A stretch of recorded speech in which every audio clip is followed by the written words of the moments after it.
السلام علیکم ورحمت الله وبرکاتو. ملګرو الله دې وکړي چې روغ جوړ وای. ملګرو هغه د فوټو لایف اړوند د ویډیو جوړولو وعده مې کړې وه چې له ویډیو یې په دې اړه جوړوم. او لومړی موږ د فوټو لایف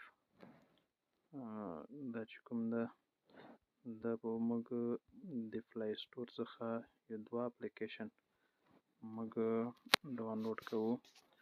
یو دلته نوټ چې تاسې ولیکئ چې فوټو لایف.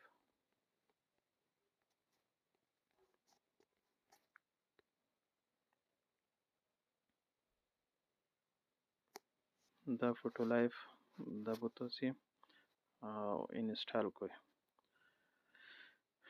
چې کله دا تاسو انسټال کړو او